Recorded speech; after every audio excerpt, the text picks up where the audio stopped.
5 minutes.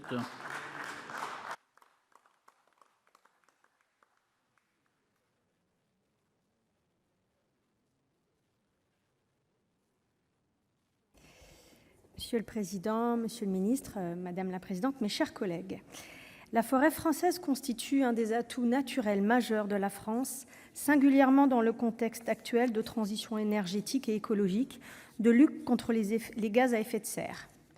Filière économique de tout premier plan, elle occupe plus de 440 000 emplois répartis sur l'ensemble du territoire. Son potentiel de développement est considérable et nous ne sommes qu'aux prémices de ce que ce matériau renouvelable de substitution peut nous offrir. Cette forêt est aujourd'hui menacée comme la plupart des espaces naturels.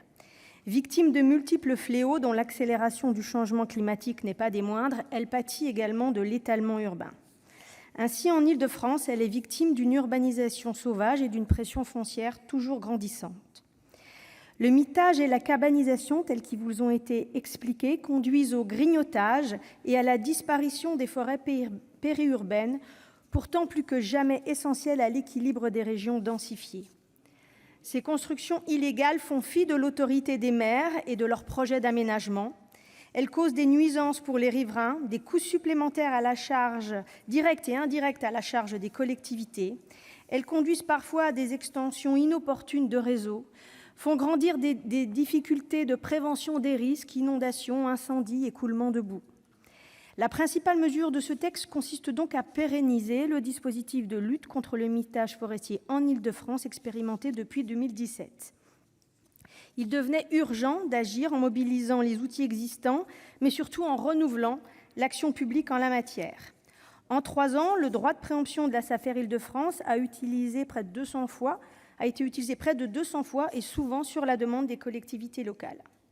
Cette proposition de loi est plébiscitée, tant par les élus locaux que par les forestiers. Le groupe centriste la soutiendra donc, tout en demandant que l'évaluation de ce droit de préemption prévu dans la loi 2017 à l'issue de l'expérimentation puisse bien faire, Monsieur le Ministre, l'objet d'un débat, de manière à définir s'il est ou non pertinent de le dupliquer à d'autres espaces naturels périurbains. Car si la pression foncière et démographique est particulièrement forte en Île-de-France, elle grandit également aux abords d'autres métropoles. Face aux enjeux de climat, de neutralité carbone et de pollution dans le cadre des PCAET, la place et les services rendus par les espaces forestiers périurbains sont devenus des sujets incontournables qu'il convient de maîtriser, notamment tant que la fiscalité sur le foncier restera défavorable aux espaces naturels. Tant qu'il sera fiscalement plus intéressant d'urbaniser une parcelle que de préserver des espaces naturels, en effet, la tentation sera grande et la disparition des espaces naturels risque de se poursuivre.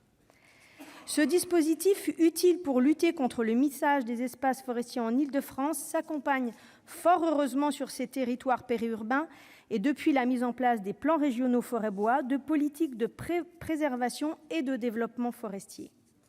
Je tiens toutefois à ce qu'il n'y ait aucune confusion. Cette mesure, à mon sens, n'a pas vocation à se déployer au-delà des massifs périurbains. Elle ne répond aucunement à la problématique du morcellement de la propriété forestière.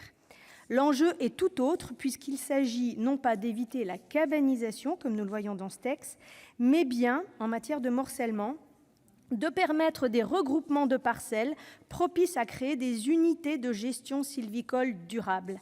Et en ce sens, cela a été évoqué, le droit de préférence aux riverains demeure l'outil le plus approprié et il doit être favorisé. Je vous remercie. Merci, chers collègues. Dans la suite de la discussion et la fin de cette discussion, la parole est à Monsieur Jean-Raymond Hugonet pour le groupe.